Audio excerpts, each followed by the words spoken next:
टुको राधे राधे।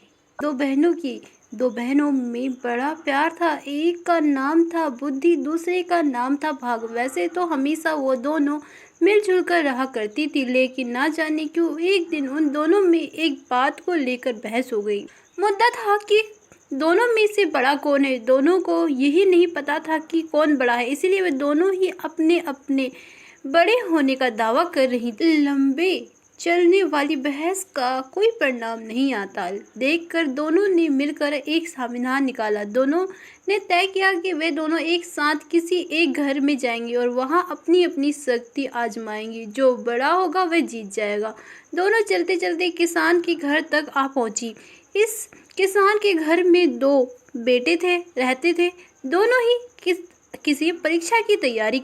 दोनों बहनों ने तय किया कि वे दोनों एक एक भाई को अपनी शक्ति देगी, जिसे भी शक्ति की मदद से जो भाई परीक्षा में अच्छे से पास हो जाएगा उस बहन की शक्ति और वह बड़ी बहन साबित हो जाएगी।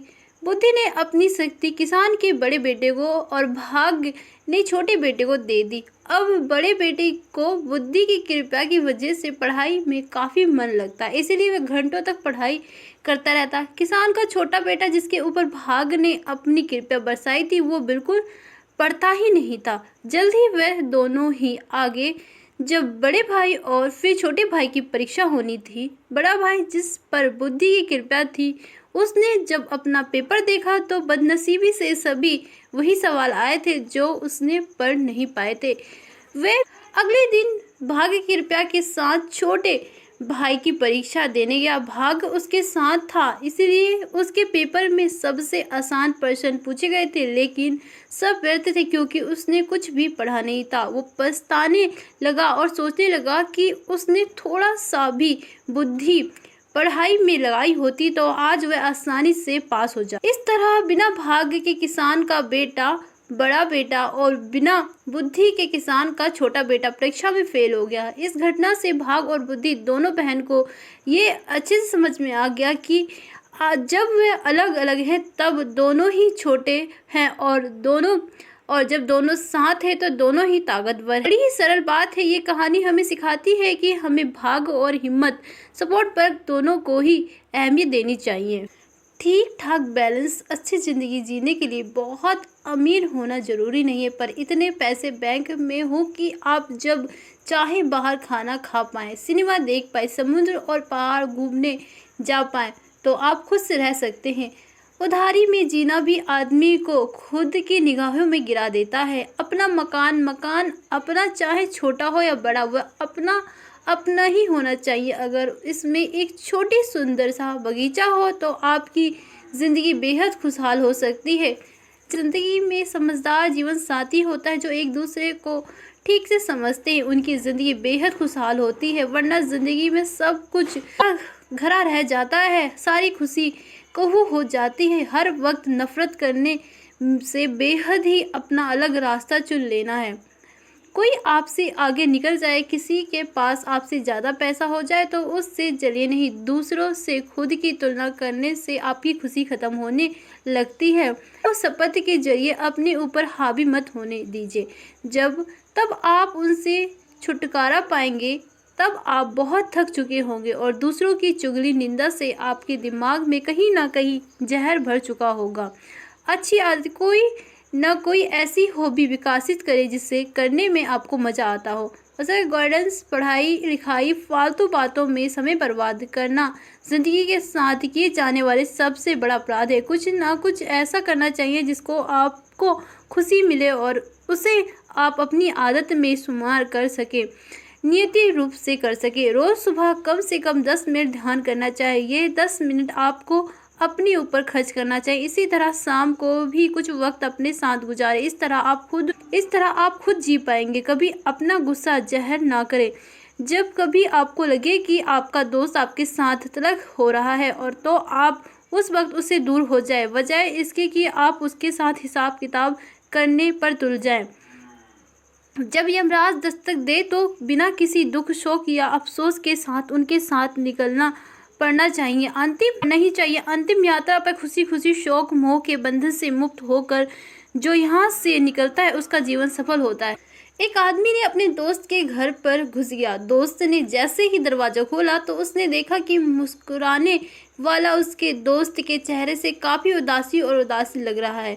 उसने तुरंत अपने दोस्त को घर के अंदर बुलाया, पानी दिया और पूछा क्या समस्या है। उसके दोस्त का इतिहास चाहता हुआ भी बोला कि उसके ऊपर 5 लाख रुपए का कर्ज है जो उसे जल्द से जल्द देना होगा, अन्यथा उसे उसी के घर से निकाल दिया जाएगा। अगर हो सके तो तुम मुझे वह पैसे दो, मैं तुम्हें थोड़े थोड़े करके चुका दूंगा। दोस्त ने अपनी दुखी दोस्त को भरोसा दिया और जहाँ कि तुम डरो मत, अभी कुछ करता हूँ। उसने अपनी बीवी को दूसरे कमरे में बुलाया और उसके पास भी बहुत कीमती वस्तु रखी, परंतु पत्नी ने अपनी सारी कीमत उसे दे दिए और उसने भी अपनी सारी रकम जुटाई और फिर भी उसके पास कुछ पैसे कम पड़े तो उसने अपनी पड़ोसी से लेकर अपने दोस्त को 5 लाख रुपए दे दिए।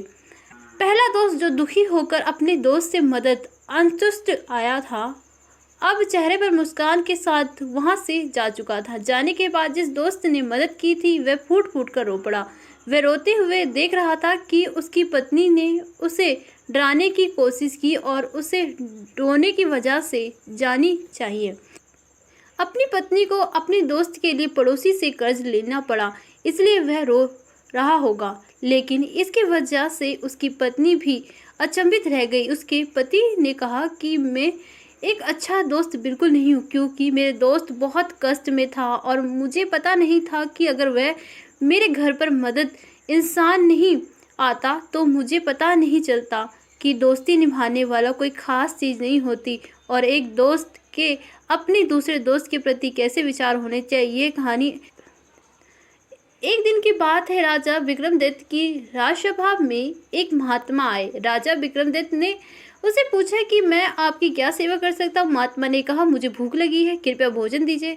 राजा विक्रम ने महात्मा जी को भोजन कराने का आदेश दिया। अब भोजन सामने आते तो संत ने रोटी देकर राजा विक्रम से कहा, राजन, आपने जो भोजन इस थाल में रखा है वह न हक यानी अधिकार। ये बात सुनकर विक्रम चौंक गए कि ये हक का भोजन क्या होता है। राजा विक्रम ने कहा, आप बताइए, मैंने तो पहले बार सुना है कि हक का भोजन क्या होता है। संत ने कहा, गांव में जाइए और वहां आपको एक बूढ़ा व्यक्ति मिलेगा, उससे पूछिए। जब राजा विक्रम बताए गए पते पर पहुंचे, वहां पर एक जुहारी संत सूत कात्र कर रहा था। राजा विक्रम ने उस बूढ़े जुआरी से पूछा, ये हक का भोजन किसे कहते हैं। उस बूढ़े ने कहा, आज मेरी इस पतल में जो भोजन है उससे में आधा हक का है और आधा बेहक। राजा विक्रम ने बूढ़े व्यक्ति से कहा, कृपया ये बात मुझे ठीक से समझाइए। बूढ़े ने कहा, एक दिन मैं सूत कत रहा था और अंधेरा हो गया। मैंने एक दीपक जलाया और मैं अपने काम करने लगा। उस समय मेरे घर के पास एक जुलूस निकालने वाला, जुलूस में उसके हाथ में मसाल थी। मेरे मन में लालच आ गया तो मैंने दीपक बुझा दी और उनकी मसाल की रोशनी में अपना काम करने लगा। उस काम से मुझे जो धन मिला उसने मैंने ये अन्न प्राप्त किया है। ये अन्न आधा हक का है और आधा बेहक का, इसीलिए क्योंकि जितना काम मैंने उन लोगों की मसाल की रोशनी से किया था उनका धन उन लोगों के हक का है।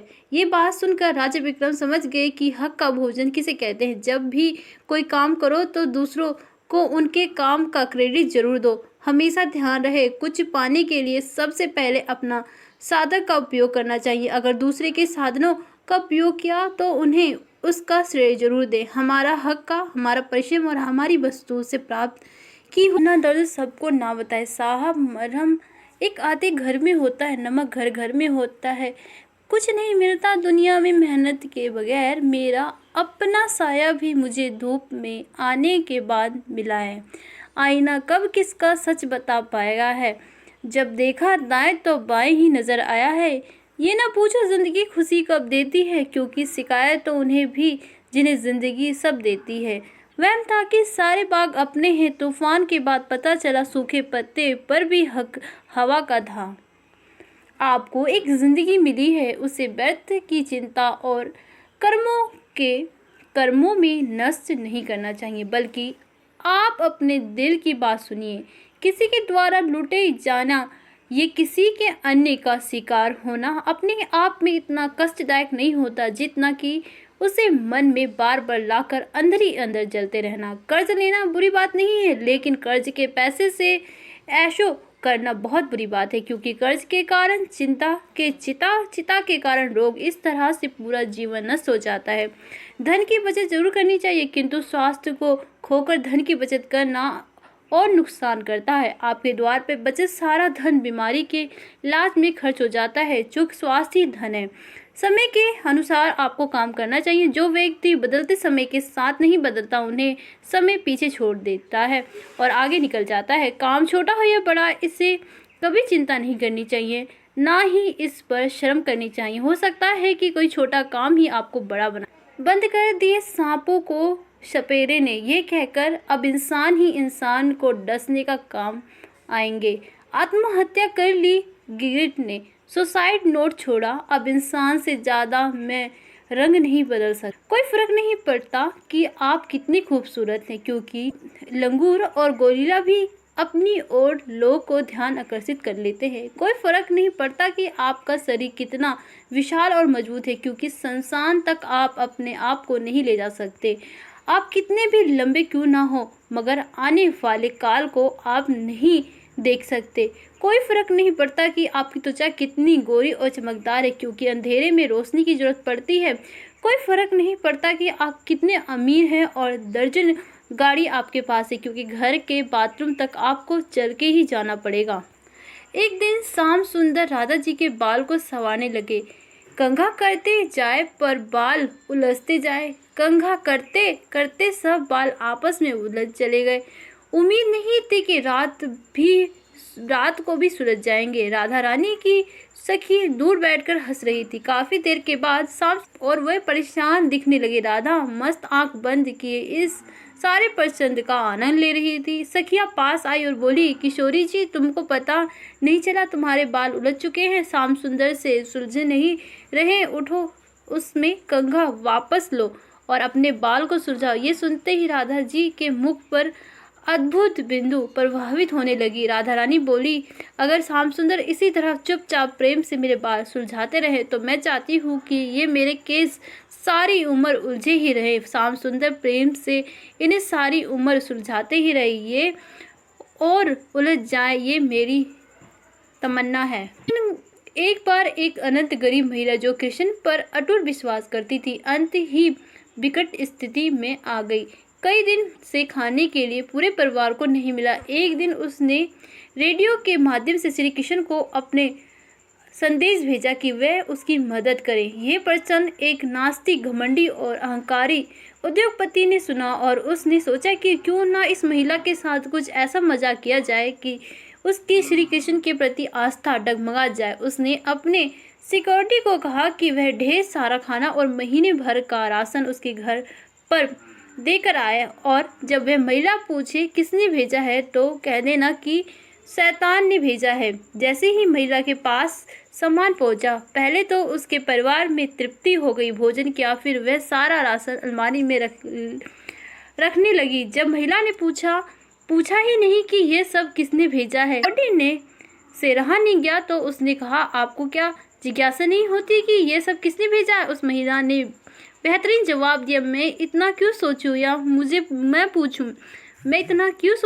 पूछूं? मुझे मेरे कृष्ण पर पूरा भरोसा है। मेरे कृष्ण जब आदेश देते हैं तो शैतान को भी उस आदेश का पालन करना पड़ता है। बरसात के दिन आने वाले थे। एक चिड़िया अपने बच्चे के साथ आश्रय बनाने के लिए नदी किनारे गई। वहाँ 2 पेड़ थे। उसने एक पेड़ से कहा, बरसात से बचने के लिए मैं और मेरे बच्चे तुम्हारी डाली पर अपना घोंसला बना ले। पेड़ कभी किसी को भी आश्रय देने से नहीं मना करता, किंतु उस पेड़ ने बड़े ही बेदुखी के साथ चिड़िया को इनकार कर दिया। चिड़िया फिर वही दूसरे पेड़ के पास गई तो उस पेड़ ने चिड़िया को अपना आश्रय बनाने की अनुमति दे दी। बरसात के दिन आरंभ हुए। एक दिन तेज वर्षा आई। उस वर्षा का पहला पेड़ झेल नहीं पाया और उखड़कर नदी में बह गया। पेड़ को बहता देखकर चिड़िया बोली, ए पेड़, एक दिन मैं तुझसे आश्रय मांगने आई थी, परंतु तूने बड़ी ही बेरुखी से मना कर दिया था। तुम्हारी उस बेरुखी की सजा आज भगवान ने तुम्हें दे दी है। जो तुम्हें नदी में बह जा रहे हो। पेड़ ने बड़ी ही शांति भाव से उत्तर दिया, मैं जानता था मेरी जड़ कमजोर है और इस वर्षा में टिक नहीं पाएगी। मैं तुम्हारे और बच्चे की जान खतरे में नहीं डालना चाहता था, इसीलिए तुम्हें